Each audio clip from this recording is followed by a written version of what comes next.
नमस्कार में श्वेता और अनंत एक बार फिर आपके सामने तमाम दिन भर की बड़ी हलचल और खबर लेकर हाजिर है। और इस खास बुलेटिन में जैसा कि आपको पता है कि हम उन तमाम खबरों से आपको रूबरू कराते हैं जो आज बनी है सुर्खियां। देखिए 4 बजे का समय वो होता है जब दिन भर से पक रही खबरें पूरी तरह पक चुकी होती हैं या उनमें कोई अपडेट होना होता है तो वो अपडेट हो जाता है। और हमारी कोशिश है कि 4 बजे तक जो खबर पूरी तरह पक गई है उसको आपके सामने परोस दें, जिस खबर में अपडेट हुआ है वो आपको बता दें ताकि आप कोई खबर चूके ना। तो चलिए शुरू करते हैं 2 दूनी 4 का सिलसिला। खबर पहले बिहार से। बिहार के नए कानून मंत्री कार्तिकेय सिंह के बारे में शुरू हुए विवाद पर मुख्यमंत्री नीतीश कुमार की प्रतिक्रिया आ गई है।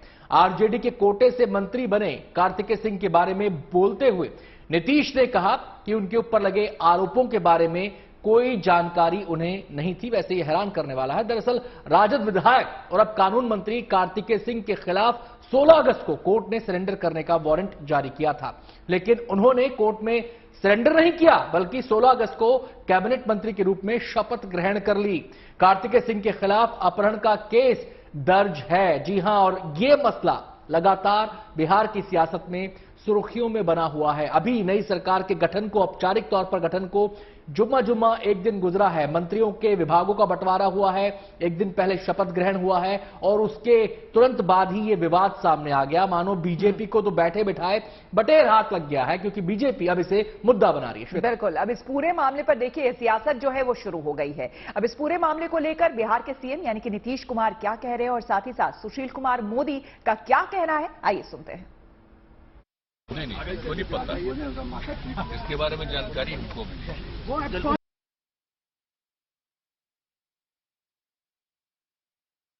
मुख्यमंत्री जो होता है वो जब किसी को शपथ दिलवाता या अनुशंसा करता है तो पुलिस वेरिफिकेशन की रिपोर्ट आती है और उसके बाद वो मंत्री बनता है। तो बताएं नीतीश कुमार की कार्तिकेय सिंह पर वारंट था कि नहीं था? अगर था वारंट तो उन्होंने सरेंडर क्यों नहीं किया? और सरेंडर नहीं किया और शपथ ले लिया तो जिस व्यक्ति को न्याय के मंदिर में जाकर सरेंडर करना था वो राजभवन पहुंच गया और शपथ ले रहा है, उसको कानून मंत्री आपने बना दिया। और ये वो कागज है, ये जो वारंट का जो कागज है यही वारंट का कागज है जो कि कोर्ट ने निर्गत किया है। भारतीय जनता पार्टी के संसदीय बोर्ड में बड़ा बदलाव किया गया है। केंद्रीय मंत्री नितिन गडकरी को पार्टी के संसदीय बोर्ड से हटा दिया गया है। गडकरी के अलावा मध्य प्रदेश के मुख्यमंत्री शिवराज सिंह चौहान को भी संसदीय बोर्ड से हटाया गया है। दोनों ही नेताओं को बीजेपी केंद्रीय चुनाव समिति से भी बाहर कर दिया गया है।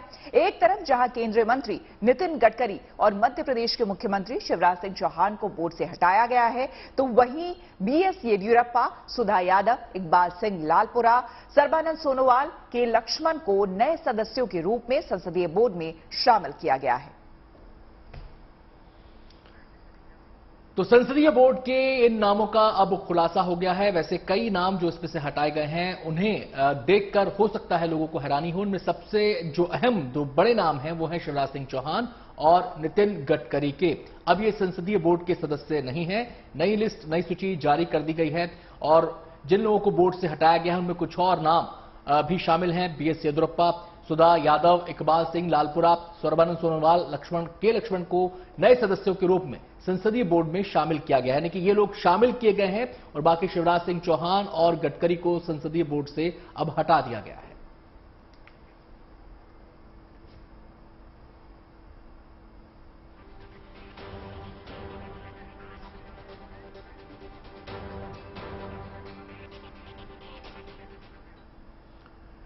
मुफ्त रेवड़ी कल्चर मामले पर अब सोमवार को अगली सुनवाई होगी। आज कोर्ट ने कांग्रेस, आम आदमी पार्टी और डीएमके के अलावा केंद्र सरकार और चुनाव आयोग से शनिवार तक ये जवाब मांगा है कि कैसे मुफ्त की रेवड़ी और जन कल्याण में फर्क किया जाए। आज कोर्ट ने पक्षों के तर्क भी सुने। सीजेआई ने कहा कि राजनीतिक दलों को वादे करने से नहीं रोका जा सकता।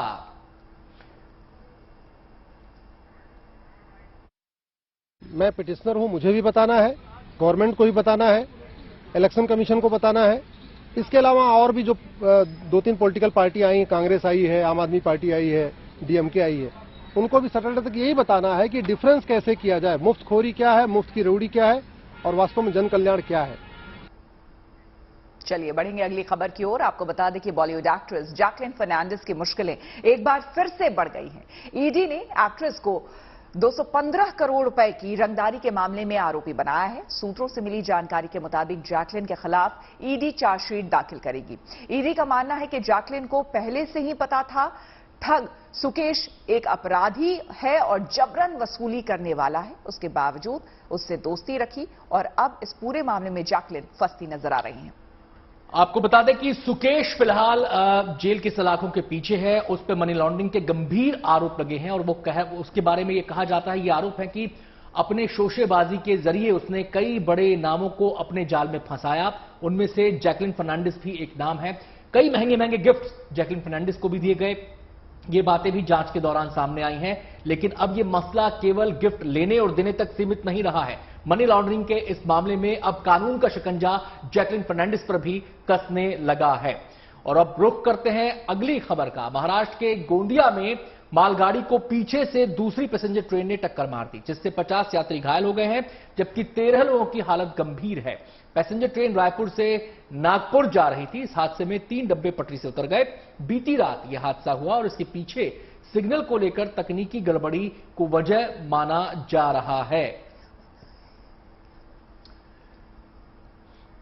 तो वैसे ये कोई नया मसला नहीं है भारत में ट्रेनों के हादसे होना। इससे भी बड़े बड़े हादसे ट्रेनों के हो चुके हैं। लेकिन ये तमाम चीजें जो सामने आती हैं, इस किस्म की घटनाएं जब सामने आती हैं, वो ये बताती हैं कि तकनीकी तौर पर अभी और कितने सुधार की यात्रा है। महाराष्ट्र के गोंदिया की घटना है, जहां मालगाड़ी को पीछे से दूसरी पैसेंजर ट्रेन ने टक्कर मार दी। हालांकि गनीमत यह रही कि कोई बड़ा हादसा नहीं हुआ। हालांकि 50 यात्री इस घटना में घायल हुए हैं और जिनमें से 13 की हालत गंभीर है। बिल्कुल, आपको बता दें कि पैसेंजर ट्रेन ये रायपुर से नागपुर जा रही थी और इस हादसे में 3 डब्बे पटरी से उतर गए। बीती रात यह हादसा हुआ है और इसके पीछे सिग्नल को लेकर तकनीकी गड़बड़ी मानी जा रही है। चलिए रुक करेंगे अगली खबर का। आपको बता दें कि कर्नाटक के शिमोगा में सावरकर और टीपू सुल्तान की होर्डिंग लगाने को लेकर तनाव की स्थिति बनी हुई है। इसी बीच बीजेपी नेता ईश्वरप्पा ने विवादित बयान दिया है। ईश्वरप्पा ने कहा है कि मुस्लिम नेता अपने युवाओं को काबू में रखे। इतना ही नहीं, उन्होंने कहा है कि मुस्लिम यहां शांति से रहें या पाकिस्तान चले जाएं। स्वतंत्रता दिवस पर सावरकर और टीपू सुल्तान की होर्डिंग लगाने को लेकर शिमोगा में 2 गुटों में विवाद हो गया था। इसके बाद पुलिस को टकराव की स्थिति को रोकने के लिए धारा 144 लगानी पड़ी थी। मामला शिमोगा के आमिर अहमद सर्कल का है। इसके बाद यहां हिंदू युवक पर चाकू से हमला कर दिया गया था, जिसके बाद से तनाव बढ़ गया है। वैसे कोई पहली घटना नहीं है देश में। इस किस्म के विवाद देश में अलग अलग जगहों पर अलग अलग मौकों पर देखने को मिले हैं। और टीपू सुल्तान को लेकर तो वैसे भी कर्नाटक की सियासत गर्माती रही है, क्योंकि सियासत में एक धड़ा ऐसा है जो टीपू सुल्तान को लेकर सवाल उठाता है और दूसरी पार्टी पर तुष्टीकरण का आरोप इसके जरिए लगाता है। वहीं टीपू सुल्तान की जयंती मनाने को लेकर भी कर्नाटक की सियासत में कुछ साल पहले खासा विवाद देखने को मिला था। अब लगता है कि एक बार फिर से यह विवाद नई शक्ल में सामने आ रहा है और इस बार मसला केवल टीपू सुल्तान तक जुड़ा हुआ नहीं है, बल्कि इस बार झगड़े के केंद्र में वीर सावरकर भी हैं, जिनके पोस्टर लगाने को लेकर शिमोगा में यह विवाद हुआ। न केवल विवाद हुआ बल्कि झगड़ा तक हुआ। ऐसे में हालात वहां पर तनाव के बने हुए हैं, लेकिन कोशिश यही है कि मामले को जल्द से जल्द शांत किया जाए। बिल्कुल। और इस बीच शिमोगा के विधायक क्या कह रहे हैं, ये सुन लेते हैं। सब भी चुपचाप, मुसलमान गुंडा ने चुपचाप हिंदुओं के साथ शांति से जीने के लिए मैं उनको आग्रह करना चाहता हूं। और मुसलमान सीनियर से ना एल्डर्स, उनको भी मैं पूछना चाहता हूं, आपका ये गुंडा लोग यूथ क्या काम कर रहा है, उनको करेक्ट आप उनको मार्गदर्शन करो। नहीं तो आपका बात वो नहीं सुना तो हम कैसा उनको सुनना पड़ेगा, हम दिखाएंगे। देश के कई हिस्सों में भारी बारिश और बाढ़ से जनजीवन अस्त व्यस्त है। अगस्त में एक बार फिर कुदरत का रौद्र रूप देखने को मिल रहा है। पहाड़ से लेकर मैदान तक आफत की बारिश हो रही है। पूरब से लेकर पश्चिम तक आसमान से मुसीबत बरस रही है। देश के अलग अलग हिस्सों में लगातार बाढ़ और बारिश का यह प्रकोप दिखाई दे रहा है। बाढ़ बारिश के मुश्किल हालात में भी लहरों से लड़ाई जारी है। आपको बता दें कि एनडीआरएफ और एसडीआरएफ की टीमें बाढ़ के बीच से लोगों को बचाकर सुरक्षित स्थान पर ले जा रही है। लेकिन सबसे पहले बात मध्य प्रदेश की, जहां धुआंधार बारिश से मध्य प्रदेश के तमाम जिले जलमग्न हो गए हैं। भोपाल, ग्वालियर, इंदौर, उज्जैन, चंबल, नर्मदापुरम डिवीजन जिले पानी ही पानी में डूब चुके हैं। मंदसौर में तो पशुपतिनाथ मंदिर पानी की चपेट में आ गया, क्योंकि यहां पर शिवाना नदी में पानी का स्तर बढ़ गया है। यही नहीं, मध्य प्रदेश की राजधानी भोपाल के हालात भी बारिश की वजह से खराब हैं। चारों तरफ पानी दिख रहा है। दो तस्वीरें आपको हम मंदसौर और भोपाल की दिखा रहे हैं। देखिए, यहां भी लगातार बारिश होने की वजह से किस तरह से सड़कें जो हैं वो दरिया बन गई है, और लगातार कई डैम के गेट खोले जाने की वजह से जलस्तर नदी का जो है वो बढ़ गया है और निचले इलाकों में परेशानी हो रही है। और मध्य प्रदेश के बारे में तो मौसम विभाग ने आने वाले कुछ दिनों तक, श्वेता, मौसम विभाग ने अलर्ट भी जारी किया है। कहीं पर येलो अलर्ट है, कहीं पर ऑरेंज अलर्ट है, यानी कि हल्की से भारी बारिश की आशंका मौसम विभाग की तरफ से व्यक्त की गई है। और जो लोग नदियों के किनारों के आसपास रहते हैं उनको तो आगाह किया जा रहा है कि वो किनारों के पास बिल्कुल ना जाएं, क्योंकि अचानक नदी में पानी बढ़ने से कोई बड़ा हादसा हो सकता है। और कल हमने दिखाया भी था किस तरीके से डैम्स के गेट खोले गए हैं भोपाल के अंदर, और जैसे ही डैम के गेट खोले हैं तो नदियों का जलस्तर बढ़ा है। और कई जो निचले इलाके हैं, इन तस्वीरों में भी आप देख सकते हैं कि ऐसे ही तमाम निचले इलाकों में पानी भरने से लोगों को खासी दिक्कतों का सामना करना पड़ रहा है।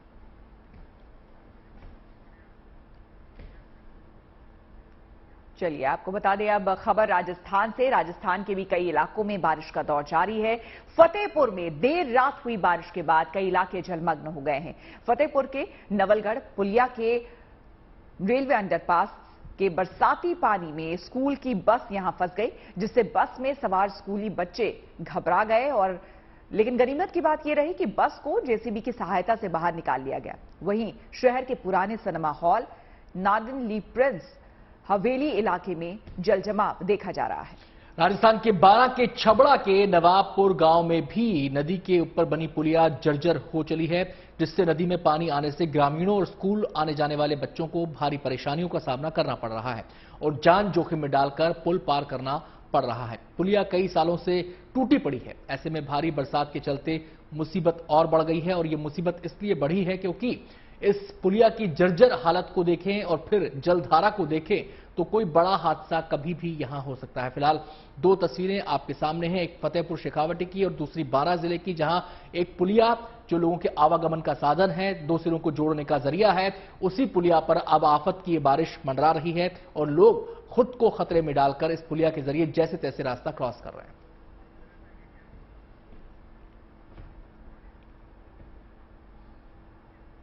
तो मध्य प्रदेश के हालात आपने देख लिए, राजस्थान की तस्वीर आपने देख ली, कैसे बाढ़ बारिश ने वहां पर लोगों का जीना मुहाल किया हुआ है।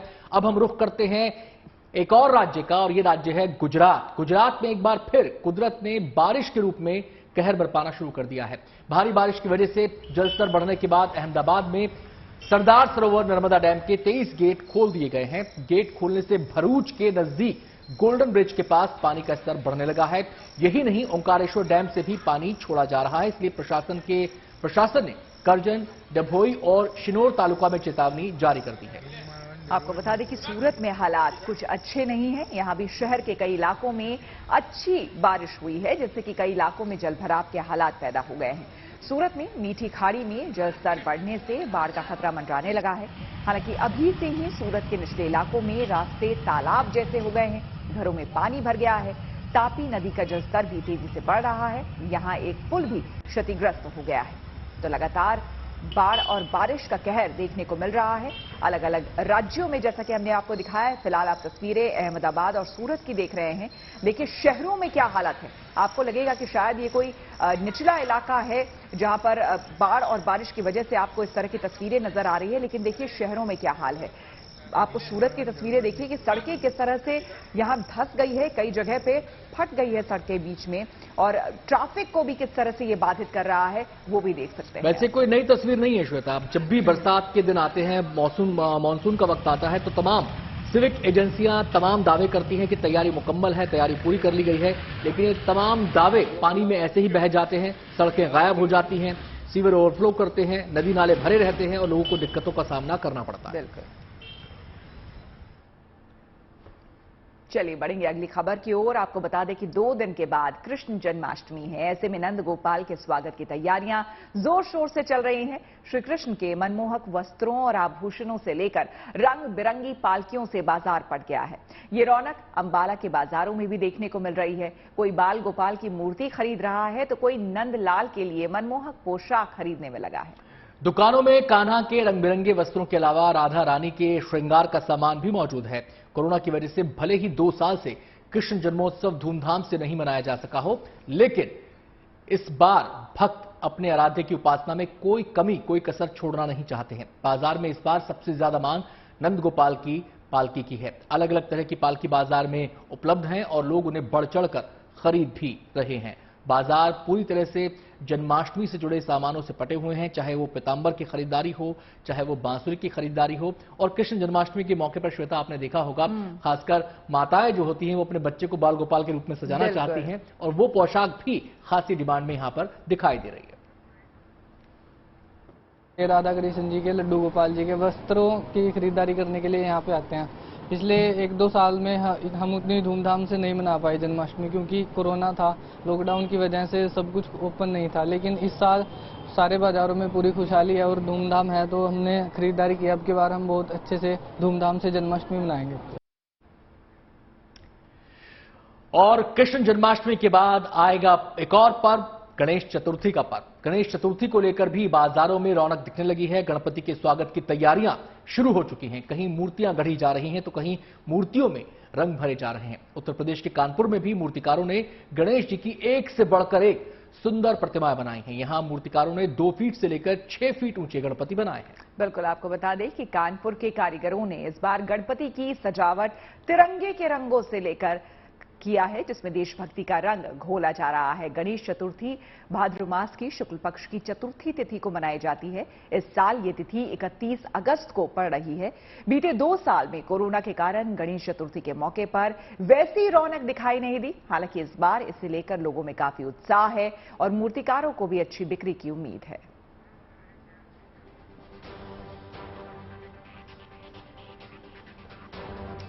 और 2 दूनी 4 में आज के लिए इतना ही।